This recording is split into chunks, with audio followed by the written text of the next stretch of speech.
All right, YouTube, what's going on? A little progress with this build. I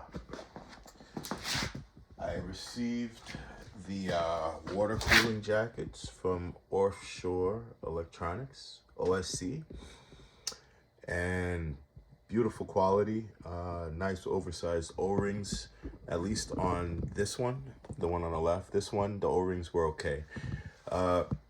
One thing about those water cooling jackets, guys, when you're doing it, you want to take them apart.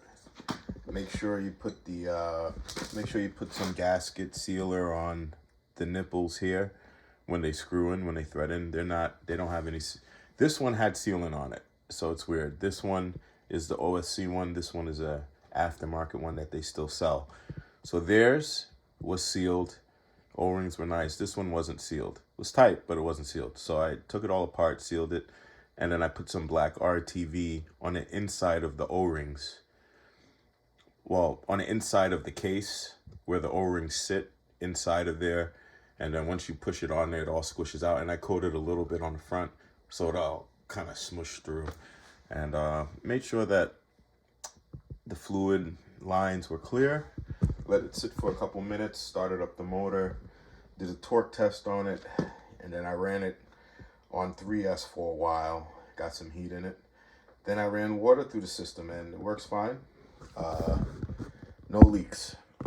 I did take the car out for a spin before I put the water jackets on just to see how the motor worked and to see how the temperature drop was. And the ESC doesn't gain temperature any faster or slower, but after you're doing your run, it seems like it drops temperature dramatically, like, depending on what the ambient temperature is. And that's just running the water constant through into the reservoir tank. So I have a radiator on the way. It comes with a fan. I found it. It's for hydraulic excavators. So that's going to be wired up. It has actually a 6-volt fan on it. So that's pretty cool. It's going to wire directly up into the ESC. So, and one thing I noticed that the motor stayed cooler than the ESC. So when this is at full song, the ESC is going to get hot. It's going to transfer heat into the motor. So it will heat up the motor, but it will lose some temperature, drop into the reservoir, and then the reservoir will be sucking, the in of the pump will be going into the radiator. So the reservoir will be feeding into a radiator with a fan on it and then looping it directly into the pump and then the pump. Now, I'm thinking maybe not to do it that way because once you pressurize the water and once you put it through the pump, it'll gain temperature. So what I'm probably going to do is keep the pump feeding from the reservoir, but put the reservoir through the radiator first, and then the radiator through the ESC, and then so on and so forth. I think that'll be a better design to keep the water as cool as possible. So at the end of this run, we'll have a reservoir feeding the same way it's feeding into this pump. This pump will feed across here into a radiator or back here into a radiator or up here into, I haven't decided where I'm going to put the radiator. There's plenty of space. So once it feeds into the radiator, then it will feed into the XLX2, then into the back of the motor first, then to the front of the motor, back into the reservoir. So I would love to see how this is going to end up. I want to run it. Like I said, I did do a torque test on the motor, a torque test, so I can actually now run it on 7S. I did a 7S pull. I did at least 4 or 5 passes. I only got up to 70% throttle, but the damn motor spun up to 40,000 RPMs. So I'm going to be gearing it up because I do not want it spinning past the 60,000 RPMs. Even under full load with 7S, it might spin into the 50s if it has the proper gearing. So, and also it was at 300 amps at 70%. And that's without a perfect pass. So I did put a perfect pass on it. I have a couple sitting around here. So I threw a perfect pass on it, threw the water jackets on it. The motor's sitting without a pinion because I went to Saga. I got some new pinions coming from Saga. And I checked out Raz's new Perfect Pass store. And I picked up some of his new carbon Trident shafts. So I'm going to see if I can do the carbon Trident in the front and rear on this car as well. Throw the new gears on it. Currently it was 44.28. And this thing pulls, man. It pulls without any issue. You can't just gun it, of course, because it's an amp hog. But once you lightly throttle it and get it to where it's going, it will move pretty swiftly. So I didn't have enough space where I was to actually do a full trigger pull or get it to 100%. But at 70%, it's flying. So I'm gonna gear it up a little bit so I can get a 70%. I'm looking at maybe 400 amps. I would like to see out of it. More than 3. I would like to see more than 3. Again, this is their high amp motor, so it's gonna pull a lot of amps, so I'm aware of that. But the XLX2 probably won't give it more than 600, 700-ish at any given time. So that's what I'm trying to pull out of this on full throttle. Hopefully I can get over 600 amps for a few seconds. When this is all full and set, then bring the car back and then send it again. So also got the hex locks for the wheels, because the one thing I do have a problem with the cars is that after I drive them 1 or 2 times, the wheel lugs tend to get loose, and I've lost a lot of wheels, and I've crashed a lot of cars due to that. It's something you don't remember to do, is to check, that your wheels are tight every time you make a pass. So the way I like building my speed cars, I like to have fun with them. I don't like to run them and then it gets hot and then you got to set it down and let it sit. That way, when you do it like that, you got to bring like 4 or 3 cars out to have a good time. So I like to have 1 or 2 cars out that I could just beat the shit out of. And that's pretty much what it is. So hopefully this can set a record and then back it up like right after it. And that would be fucking cool. So that's what I'm looking to do with this car, to try to get it to do at least 2 to 3 passes. 2 passes on this battery should, at 4.35 volts, I should be able to get at least 3 or 4 full passes on that battery. So that's the goal for this car, to be able to set it up like that and run it. The 3S pack, it looks like I get about 7 minutes, 5 to 7, maybe 10 minutes of runtime on the pump before it pulls all the amps out. So I'm thinking maybe to put a regulator on it to lower the amps that the pump is pulling. I do have another pump coming for it, but it looks very chintzy, so I'm not sure if I'm gonna run it or not. But if it does the job, then I could just run it off the BEC, because it's less than 6 volts as well. But I don't think a 6-volt pump will be able to push all the water through this like I want it to. So especially when the water starts to get over boiling, like it should, 180 degrees, 190 degrees. I've seen these ESCs run over 200 degrees. So, the water should get hot. Technically, it should be a hot system. So the radiator should keep it regulated under the point of cutoff, thermal cutoff. And that's what I'm trying to get. And if that works out with this, then I'll probably do like a Fire Team or a Mojave with the Monster 8S Hydra and use like a 4070 on it, a hot SCM or a real hot running 4070, like maybe a kill mode, and try the same thing and see if I could keep that cool as well and bash the shit out of it. Thing I don't like about the kill modes is that they use a lot of solder in the motor, like the wires itself. So when it gets really hot, the actual fucking solder will desolder inside of there somewhere.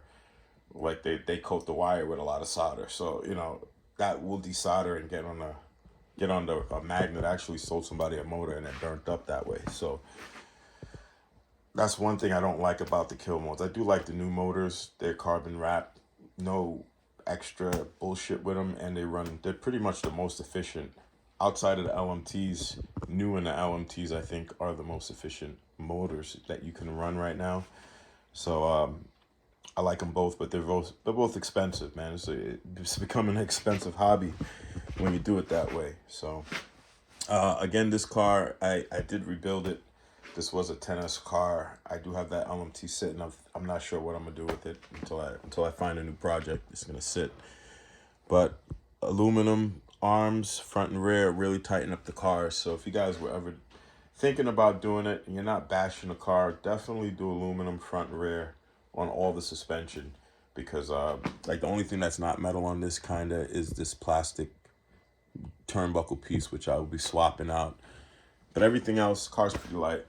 Nice little running car. So just wanted to share the progress of the car. So ended up throwing a perfect pass on it. Haven't run it with it, but did the torque test, and also blah blah blah. Put the 2 water jackets on, sealed them, and it works fine. Let me just run it for you guys to see if I can get this to run one-handed, and then you see the flow. So the system is running. You don't need to prime it, and it flows. It flows really good.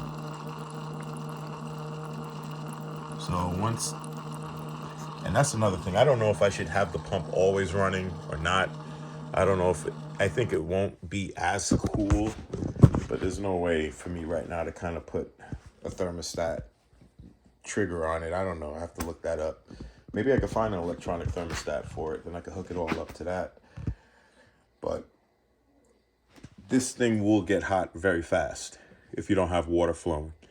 So I did a run with it without no water flowing, and then I turned the water on and dropped temperature immediately.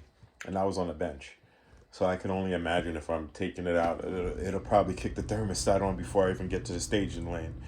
So, but that might be a good thing, because if I put ice water in here, very, very cold ice water in here, kind of want it to stay as cold as possible until it's needed. I don't want it just to circulate through the radiator and through everything, because then it'll be in touch with the ambient temperature of the radiator, and it'll just be circulating, but also another good thing with this, you could just pop these off and have it circulating cold water. You could kind of prime your system ice cold, so you could prime it at below freezing if you really, really wanted to kind of go for the real record.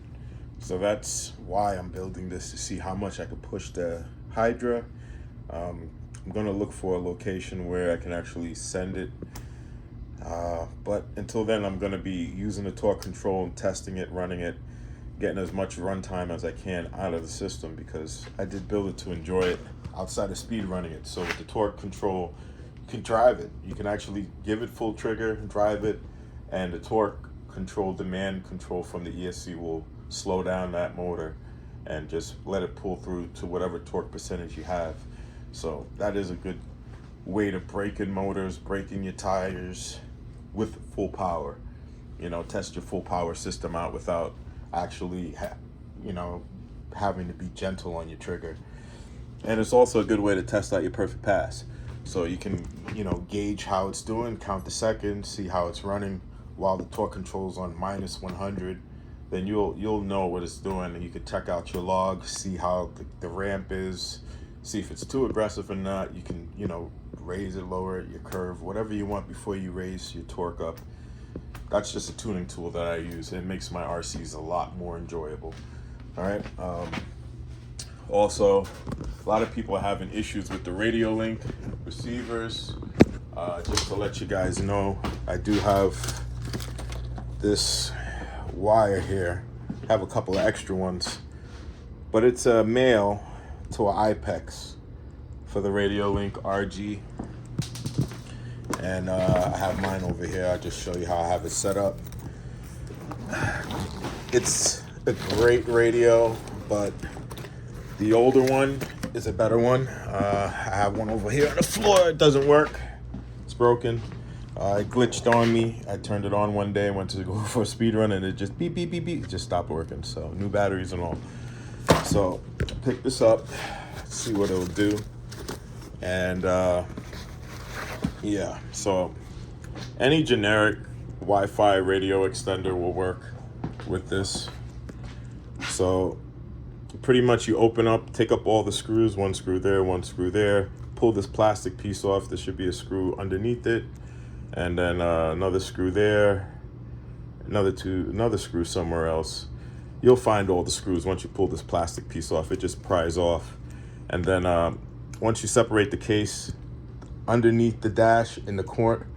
Let me see if I can see my finger. There we go. In this corner, underneath the dash in this corner, you'll see the plug for the iPEX. So you just pop it off. Putting on the new one may be a little difficult. Make sure you put it on in the same orientation that you popped it off. That'll make it a lot easier. If you try to turn it left, right, it won't go on easy. So if you put it on in the same orientation you got it off, it should clip right on, no problems. Me, I have it. It comes, you pull these two screws out, both of these sides come out. You can interchange this radio. It's a good radio. So me, I have it coming right out to here. You could also drill a hole. You could do whatever the hell you want. I was just testing it out and I just never took it apart, so it worked. Also, I've been using different batteries for my range extender. At first, I was using the battery that came with this, the 2S battery. I just threw that on the back and I used the AAAs. But now I'm using this ProTech battery for the range extender. It's a 3-cell. It works for, speed runner too. It works for what you're using it for, speed running. If you're gonna be out there for 5 or 10, maybe 20 minutes using that receiver, you wanna use a bigger one because the radio link, it gets no range without it. But with it, I've gotten past the 2,000 meter, the normal operating range, I've gotten it, so that works. Kind of makes the radio work like a stock one of these, which is kind of stupid. And also for the receiver pack, I'm running this 3S Life battery. It fits completely in. So that's pretty cool. So you could take a look at the part number, PTK5189. So far it lasted a whole, maybe I was bashing with this on my other car, so it was a good 10-15 minutes and I still got over 9 volts left in it, so that works. So again, that's the setups, and I hope you guys got information if you needed it. Again, it doesn't really require much pressure. You can use a very small, regular, generic pump to utilize it. The whole issue is running ice water through it, or like antifreeze, something a lot that doesn't freeze, that can hold a lower temperature, along with some water wetter, so it just sticks to the aluminum bullshit better. Molecules, it sticks to the molecules better. Just that's like a street racing shit. And then just a radiator placement.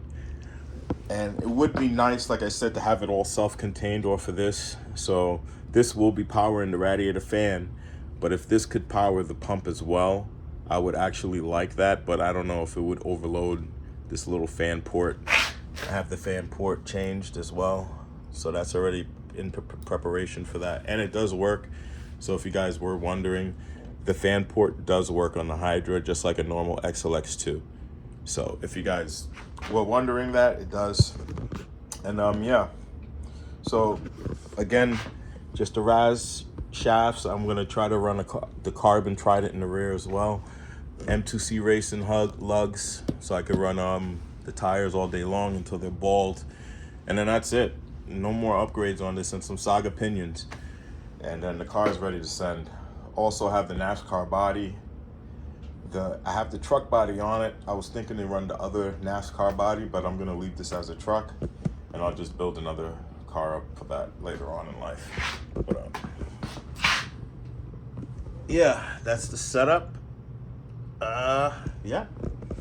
You guys take care, be safe, and happy holidays, man. Hopefully I have this done before Christmas, and I'll be able to have a running video with it. Well, I can have a running video, but I want to have it all set up with the radiator, and then do a couple of 150, 160 mile an hour passes back to back, see how it holds up, have it all recording for the first time on the first test. See if it's something that's worth it. I know for a fact, anybody doing 160, 170 back to back, there's nobody doing that. Nobody's getting a hot car back and then just sending it again. I guess I'm the only one doing it. I did that with the 2080. I was doing 140s back to back with that, and then I was also doing 150s back to back with the 5870. So that's the way I like to run the cars. If I can't run it where it's reliable like that, I don't like to do the one and dones. It's too much money to send the car once and not know if it's gonna come back. So also I might end up putting a 2S pack onto this for the receiver as a little safety measure. Since this is gonna be running really hot, I kind of always want to have some kind of steering on this. The 3S pack is too much, so I don't know if I'm going to do that or not. I think it'll just be too much extra batteries to run this, and two extra batteries. 3 batteries I'm running on a fucking car, and that's too much.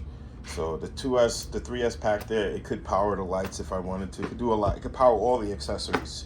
And if I did throw a reducer on it, I could actually just send it to here, like a limiter. I could send this from 3S, have it converted down to 2S. 7.4 volts or whatever, and throw it on a receiver. So I might just do that as well. But that's the end of the video, guys. Take care.